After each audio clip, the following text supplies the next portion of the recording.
नमस्कार, मैं रवीश कुमार। कोई यकीन नहीं कर पा रहा है कि 12 जून को एयर इंडिया का विमान AI-171 इसलिए दुर्घटनाग्रस्त हो गया क्योंकि पायलट ने इंजन में ईंधन की सप्लाई बंद कर दी।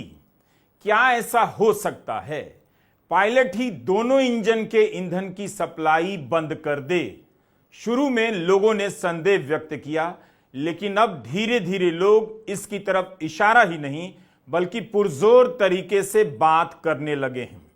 इस जानकारी के बाद पायलट को क्लीन चिट देना मुश्किल लग रहा है कि सारा दोष उस पर मढ़कर कंपनियों को बचाया जा रहा है, नियामक संस्थाओं को बचाया जा रहा है।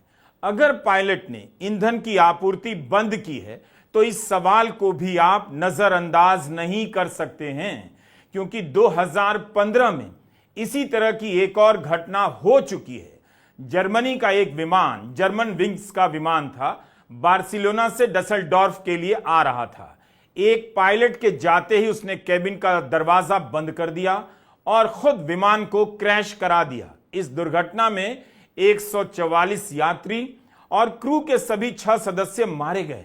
150 लोग मारे गए। क्या इस तरह की घटना अहमदाबाद में दोहराई गई है? क्या इस वजह से भी भारत सरकार ने इस मामले की जांच में पुलिस को शामिल किया था? तो पुलिस की जांच कहां तक पहुंची है? पुलिस को क्या इस दिशा में कुछ हासिल हुआ है? 12 जून को अहमदाबाद से लंदन के गैटविक एयरपोर्ट जा रहे AI-171 में 242 लोग सवार थे। एक व्यक्ति को छोड़कर 241 लोग मारे गए। इस दुर्घटना के कारण अहमदाबाद के मेडिकल हॉस्टल के छात्र भी मारे गए और आम लोग भी। इस दुर्घटना की जांच करने वाली संस्था भारत की है, जो अंतर्राष्ट्रीय मानकों के हिसाब से काम करती है। Aircraft accident investigation bureau AAIB की आरंभिक रिपोर्ट अब सार्वजनिक कर दी गई है। मात्र 15 पन्नों की है।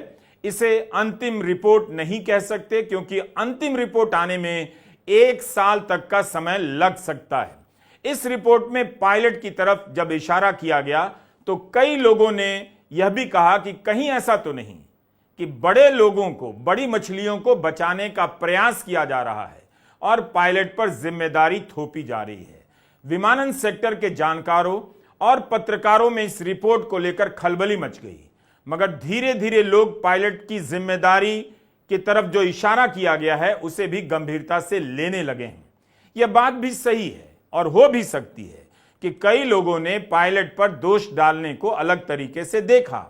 उनका मानना है कि ऐसा कर बोइंग और जनरल इलेक्ट्रिक जैसी भीमकाय कंपनियों और भारत की नियामक संस्था DGCA को बचाने का प्रयास हो सकता है। आरंभिक रिपोर्ट में साफ साफ नहीं कहा कि पायलट ही जिम्मेदार है, लेकिन इस तरह से इशारा किया गया है जिससे लगता है कि उसी के कारण विमान दुर्घटनाग्रस्त हुआ है। इस रिपोर्ट में लिखा है कि ईंधन की सप्लाई बंद कर दी गई। विमान अपनी रफ्तार पकड़ चुका था, तब दोनों इंजन में ईंधन की सप्लाई बंद कर दी गई, जिससे वह नीचे आने लगा। रिपोर्ट में लिखा है कि कॉकपिट के वॉइस रिकॉर्डर से पता चलता है कि एक पायलट दूसरे पायलट से कह रहा है कि आपने बंद कर दिया, कट ऑफ कर दिया, तो दूसरा पायलट कह रहा है उसने कट ऑफ नहीं किया, बंद नहीं किया। दूसरा पायलट कह तो रहा है कि ईंधन की सप्लाई मैंने बंद नहीं की, तब उसकी तरफ क्यों इशारा किया जा रहा है? कोई भी पायलट ऐसा क्यों करेगा? उसे पता है ईंधन की सप्लाई बंद कर देने से विमान क्रैश हो जाएगा। तब आप उस रिपोर्ट में यह भी कह रहे हैं कि कोई साजिश नहीं लगती है। जब पायलट यह कह रहा है कि उसने ईंधन की सप्लाई बंद नहीं की, तो उसके जवाब को महत्व नहीं दिया जा रहा है, लेकिन सवाल को महत्व दिया जा रहा है कि एक पायलट ने पूछा, ईंधन की सप्लाई कट ऑफ कर दी क्या? हमने 2015 की जर्मनी की एक विमान दुर्घटना का उदाहरण दिया कि पायलट ने ही विमान को क्रैश करा दिया और 150 लोग मारे गए। आखिर क्या हुआ होगा AI-171 में? पायलट ने ऐसा क्यों किया? अब यह सवाल सबको परेशान करने वाला है, लेकिन इसका मतलब यह नहीं कि हमें इतनी जल्दी से उसी तरफ शिफ्ट हो जाना चाहिए। पोखरा और जर्मनी का उदाहरण देकर मान लेना चाहिए कि पायलट ही जिम्मेदार रहा होगा। रिपोर्ट में कहा गया है कि ईंधन में मिलावट की बात नजर नहीं आई और सप्लाई में खराबी नहीं थी। लेकिन पायलट यह काम गलती से भी क्यों करेगा? नहीं कर सकता है, क्योंकि उनकी ट्रेनिंग काफी सख्त होती है, कई 100 घंटों की होती है। ईंधन की सप्लाई कोई पायलट क्यों बंद करेगा? क्या इस तर्क से हम उस निष्कर्ष पर इसलिए पहुंच रहे हैं क्योंकि पोखरा और जर्मनी में ऐसी घटना हो चुकी है। इसलिए हमारा कहना है कि इस सवाल को भी सामने रखना चाहिए कि कहीं ऐसा तो नहीं कि 10 लाख करोड़ की कंपनी बोइंग की ताकत के आगे भारत की जांच एजेंसी झुक जाए। सवाल केवल विमान कंपनी को लेकर तो नहीं था, सवाल विमान के रखरखाव में खराबी को लेकर भी था, एयरपोर्ट के प्रबंधन को लेकर भी था और सुरक्षा मानकों के नियमन को भी लेकर था, जिसका काम डीजीसीए को दिया गया है। विमानन सेक्टर के जानकार जॉन ओस्ट्रोवर aircurrent.com में लिख रहे हैं कि इंजन में ईंधन की सप्लाई को लेकर क्या हुआ, इसके कारणों को ठीक से जानने में महीनों लग जाएंगे। इस तरह की आरंभिक रिपोर्ट में किसी विश्लेषण का हिस्सा नहीं होता है। जांच के समय जो बात सामने आई है अभी उसके बारे में ही लिखा जाता है।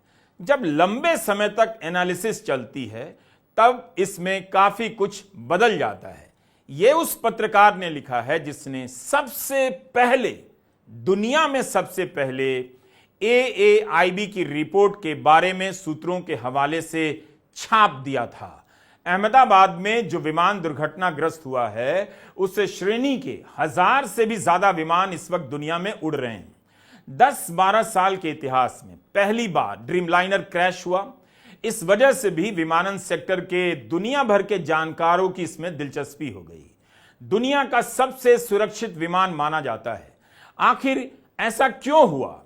इसलिए आरंभिक रिपोर्ट में जब पायलट की गलती की तरफ इशारा किया गया तो सवाल यह भी उठने लगा कि कहीं ताकतवर कंपनियों के आगे जांच करने वाली संस्था दबाव में तो नहीं आ गई। ड्रीमलाइनर विमान बोइंग बनाती है और इसके लिए इंजन बनाने का काम जनरल इलेक्ट्रिक का है। दोनों ही अमेरिका की कंपनी हैं। यह समझना जरूरी है कि यह आरंभिक रिपोर्ट है जो 1 महीने के भीतर आती ही है। पूरी रिपोर्ट 1 साल के बाद आएगी, लेकिन उसके पहले ही इसकी जानकारी सूत्रों के हवाले से लीक की जाने लगी। 12 जुलाई को रिपोर्ट सार्वजनिक होती है। 11 जुलाई को यह रिपोर्ट वॉल स्ट्रीट जर्नल में छप जाती है और उससे पहले किसी और वेबसाइट पर। खबरों के लीक होने से संदेह हुआ कि कहीं पायलट को जिम्मेदार बताने की दिशा में इशारा तो नहीं किया जा रहा है। AAIB की रिपोर्ट में लिखा है कि उड़ान भरते समय विमान का वजन 2,13,401 किलो था, जो कि तय सीमा से कम ही था। जहाज में कुछ भी खतरनाक चीज नहीं थी। विमान ने उड़ान भरने की प्रक्रियाओं का पालन किया और उड़ान भरने तक कोई गड़बड़ी नहीं पाई गई। सब कुछ ठीक था, लेकिन इंजन N1, N2 में उड़ान के वक्त जितना ईंधन होना चाहिए था उससे कम था। उसकी सप्लाई कम होने लगी। इंजन में सप्लाई कट ऑफ कर दी गई। तब कॉकपिट के वॉइस रिकॉर्डर में सुना जाता है कि एक पायलट दूसरे से पूछ रहा है, ईंधन की सप्लाई क्यों कट ऑफ कर दी? दूसरे पायलट ने कहा, उसने बंद नहीं की। रिपोर्ट में जितनी बातें लिखी गई हैं उससे यही लगता है कि विमान में कोई गड़बड़ी नहीं थी, किसी तरह की खराबी की तरफ इशारा नहीं किया गया है। तो क्या ऐसा हो सकता है कि इंजन फेल कर गया हो? ड्रीमलाइनर में 2 इंजन होते हैं। एक इंजन फेल भी कर जाए तब भी दूसरे इंजन के सहारे इस विमान को 25,000 फीट तक की ऊंचाई तक ले जाया जा सकता है। मगर अहमदाबाद के केस में ऐसा नहीं हो सका। विमान ऊपर जा ही नहीं सका और गिर गया। इस रिपोर्ट ने अहमदाबाद क्रैश को लेकर संदेहों को और गहरा कर दिया। 2023 की जनवरी में नेपाल के पोखरा में येती एयरलाइंस का एक विमान क्रैश हुआ था। इसमें भी पाया गया कि इंजन में ईंधन की सप्लाई बंद हो गई थी। अहमदाबाद विमान दुर्घटना की आरंभिक रिपोर्ट को लेकर पोखरा की इस घटना को और जर्मनी की घटना को जोड़कर देखा जा रहा है। ईंधन की सप्लाई बंद करना मामूली बात नहीं है। वैसे जब ये अंतिम रिपोर्ट नहीं है तो क्या हमें निष्कर्ष निकाल लेना चाहिए? ऐसा करने से बचना चाहिए। कहीं ऐसा ना हो कि जल्दबाजी में आप दो अनुभवी पायलटों पर इतनी बड़ी घटना की जिम्मेदारी डाल दें। उनके साथ ऐसा करना अन्याय होगा। कैप्टन सुमित सबरवाल और फर्स्ट ऑफिसर क्लाइव कुंदर के पास पर्याप्त अनुभव था। दोनों के पास कुल मिलाकर 9000 घंटे से अधिक उड़ान का अनुभव था। इतने अनुभवी पायलट यही काम करेंगे कि दो इंजन में ईंधन की सप्लाई बंद कर देंगे ताकि प्लेन क्रैश कर जाए। इसी वजह से लोगों को यकीन नहीं हो रहा। इसका तो यही मतलब हुआ कि पायलट ने हाराकिरी की, या इसे मानवीय चूक की तरह देखा जाना चाहिए कि गलती हो गई होगी। लेकिन आज तक किसी पायलट ने ऐसी गलती नहीं की। तो क्या हो गया होगा? क्या कोई साजिश हो सकती है? और कारण हो सकता है क्या जिसका संबंध विमान के भीतर से ना हो, बाहर से हो? क्या पुलिस को इस तरह की कोई जानकारी मिली है? आरंभिक रिपोर्ट में साजिश की बात से इनकार किया गया है। यह भी कहा गया है कि उड़ान के मार्ग में चिड़ियों की कोई खास गतिविधियां नहीं देखी गई हैं। AAIB की आरंभिक रिपोर्ट के अनुसार सीसीटीवी फुटेज में दिख रहा है कि विमान में प्रवेश करते समय पायलट से लेकर सभी क्रू मेंबर ठीक लग रहे हैं। कहने का मतलब है विमान जब उड़ा तब पायलट थका हुआ नजर नहीं आया, ना नींद में रहा होगा कि ईंधन की सप्लाई बंद कर दे। नींद की बात हमने क्यों की? मैंगलोर 2010 में लैंडिंग के वक्त दुबई से आ रहा एयर इंडिया का एक विमान मैंगलोर में फिसलकर दुर्घटनाग्रस्त हो गया। उस दुर्घटना में 166 यात्रियों में से 158 यात्री मारे गए। तब भी जांच रिपोर्ट में पायलट को जिम्मेदार ठहराया गया। कहा गया कि विमान जब लैंडिंग कर रहा था तब पायलट नींद के झोंके में था। कप्तान ने सह पायलट की बात नहीं मानी। सन 2000 में पटना में इंडियन एयरलाइंस का विमान दुर्घटनाग्रस्त हो गया। उसकी रिपोर्ट में भी पायलट पर दोष डाल दिया गया। उस दुर्घटना में भी बोइंग कंपनी का विमान था। 58 में से 55 लोग मारे गए। कह दिया गया कि पायलट और सह पायलट में तालमेल ठीक नहीं थी। हम फिर से बता दें कि इसकी जांच भारत में विमान दुर्घटना की जांच करने वाली एजेंसी AAIB ने की है। हर देश में ऐसी संस्था होती है। रिपोर्ट सार्वजनिक होने से एक दिन पहले इसे लीक किया गया। इसे लेकर और संदेह उठा, ऐसा क्यों हो रहा है? अमेरिका के अखबार वॉल स्ट्रीट जर्नल में यह खबर सबसे पहले क्यों छप रही है? वैसे सबसे पहले इस पत्रकार ने एयर इंडिया के विमानन की जांच रिपोर्ट की खबर देने का दावा किया है। जॉन ऑस्ट्रोवर ने लिखा है कि वॉल स्ट्रीट जर्नल का दावा गलत है कि यह खबर किसी के पास नहीं है, केवल उसी के पास है, एक्सक्लूसिव है। मैंने भी इस अखबार में काम किया है, मगर उसका दावा सही नहीं। जॉन पहले वॉल स्ट्रीट जर्नल में काम कर चुके हैं। उन्होंने अपनी वेबसाइट theaircurrent.com पर छपी खबर का प्रमाण देते हुए कहा कि यह खबर वॉल स्ट्रीट जर्नल से पहले दुनिया भर में उन्होंने ब्रेक की। भारत में 10-15 दिन ही इसकी रिपोर्टिंग हुई और उसके बाद धीरे धीरे खबरें गायब होती गईं। यहां हम आपको बताना चाहते हैं कि अमेरिका में जब बोइंग कंपनी के एक विमान का दरवाजा बीच हवा में खुल गया तो उसे लेकर महीनों रिपोर्टिंग होती रही, चर्चा चलती रही। पत्रकारों ने बोइंग कंपनी की एक एक बात को खंगाल डाला था। 2023-24 के दौरान आप अमेरिकी अखबारों को पलट कर देखिए, विमान बनाने वाली कंपनी बोइंग की खस्ता हालत पर कितनी रिपोर्ट मिल जाएगी। एक से एक एक्सपर्ट ने कंपनी की क्षमता, इंजीनियरिंग सब पर सवाल उठाए। 2024 में अलास्का एयरलाइंस की फ्लाइट का मिड केबिन दरवाजा हवा में ही खुल गया। 16,000 फीट की ऊंचाई पर विमान का दरवाजा खुल जाए छोटी बात नहीं थी। यात्री तो बच गए, उसके बाद अमेरिकी प्रेस ने सवालों और लगातार कवरेज की झड़ी लगा दी। अमेरिका के प्रेस ने कई तरह की खामियों को रिपोर्ट किया। बेल्ट ढीले हैं, कहीं बताया प्रशिक्षण सही नहीं है, निरीक्षण ठीक से नहीं होता, जहाज कैसे बन रहा है, क्वालिटी चेक करने का सिस्टम ठीक है या नहीं, नियामक संस्थाएं अपना काम कैसे कर रही हैं, हर बात को उलट पलट कर देखा गया। अमेरिका की संस्था फेडरल एविएशन एडमिनिस्ट्रेशन FAA ने सभी 171 बोइंग 7379 मैक्स विमानों को अस्थायी रूप से ग्राउंड कर दिया और जांच शुरू कर दी। यही नहीं, बोइंग के CEO डेविड कैलहॉन को अमेरिका के सीनेट में हाजिर होकर सवालों के जवाब देने पड़े। सब कुछ सार्वजनिक रूप से किया गया, लोगों ने देखा। मगर विश्वगुरु भारत के यहां सब कुछ गुप्त रूप से चलता रहा है। सूत्रों के हवाले से खबरें लीक की जाती रही हैं। आप सेनेट की सुनवाई देखिए, सेनेटर कितने सवाल कर रहे हैं। सुरक्षा को लेकर उल्लंघन हुआ है, इसकी जिम्मेदारी कॉरपोरेट की है, इसे लेकर सवाल पूछे गए हैं। और हमारे यहां कॉरपोरेट को भगवान मानकर उसे बचाने लग जाते हैं।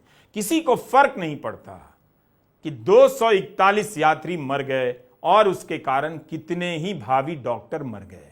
I would like to speak directly to those who lost loved ones on Lion Air Flight 610 and the Ethiopian Airlines Flight 302.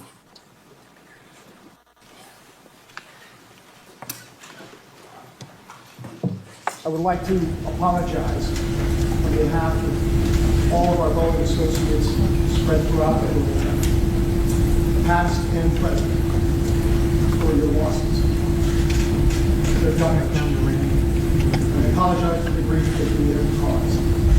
बीच हवा में विमान का दरवाजा खुल गया, कोई मरा भी नहीं, पूरा अमेरिका तब भी हिल गया। और यहां आए दिन लैंडिंग को लेकर इमरजेंसी लैंडिंग की खबर छप कर रह जाती है। उसकी सूचना तो आती है, लेकिन यह क्यों हो रहा है? विमानों की सुरक्षा को लेकर जो संस्थाएं बनाई गई हैं, प्रक्रियाएं बनाई गई हैं, वो काम कर रही हैं या नहीं, इसकी कोई गहन पड़ताल नहीं होती। अलास्का एयरलाइंस का विमान कुछ और था। अहमदाबाद में जो क्रैश किया वो ड्रीमलाइनर था। 1000 से अधिक ड्रीमलाइनर उड़ान भर रहे हैं। पहली बार क्रैश हुआ। क्या भारत में उतनी सघनता और तीव्रता से रिपोर्टिंग हो रही है? हमारा यह भी सवाल है। जो पायलट अब इस दुनिया में नहीं है, वह इस दुर्घटना का जिम्मेदार बता दिया गया है। उन पर दोष डालना आसान हो सकता है। विमान में कोई तकनीकी खराबी नहीं थी, रखरखाव खराब नहीं था, नियामक संस्था का सारा काम ठीक था, इंजन फेल नहीं हुआ होगा, बस पायलट ने 2-2 इंजन में ईंधन की सप्लाई बंद कर दी। इस देश में कौन सी ऐसी संस्था बच गई है जिसके पेशेवर होने और निर्भीक होने पर यकीन हो? है कोई संस्था? यहां जांच हो रही है भारत में, खबर लीक होती है अमेरिका में। इस संबंध में भारत के नागरिक उड्डयन राज्य मंत्री मुरलीधर मोहोल का बयान काफी अहम है। जैसे ही सवालों का तूफान खड़ा हुआ, मंत्री जी का बयान आता है कि यह रिपोर्ट आरंभिक है, अंतिम रिपोर्ट नहीं आ जाती तब तक हमें निष्कर्ष नहीं निकालना चाहिए। जांच करने वाली संस्था AAIB स्वायत्त संस्था है और मंत्रालय इसके काम में हस्तक्षेप नहीं करता है। इस पर जोर है, मंत्रालय इसके काम में हस्तक्षेप नहीं करता है। अब हमारा सवाल मंत्री जी से है कि अगर इस वक्त निष्कर्ष ना निकाला जाए तो बताइए कि फिर इस रिपोर्ट में क्यों कहा गया है कि एयरक्राफ्ट के साथ सब कुछ ठीक था? क्यों कहा गया है कि ईंधन की सप्लाई भी ठीक थी, मौसम भी ठीक था? क्यों बोइंग और जनरल इलेक्ट्रिक के लिए कोई सुरक्षा के सुझाव नहीं दिए गए हैं? किस पायलट ने पूछा और किसने जवाब दिया? नाम क्यों नहीं दिया गया है? पायलट का नाम क्यों नहीं दिया गया इस रिपोर्ट में? क्या सरकार को नाम नहीं मालूम था?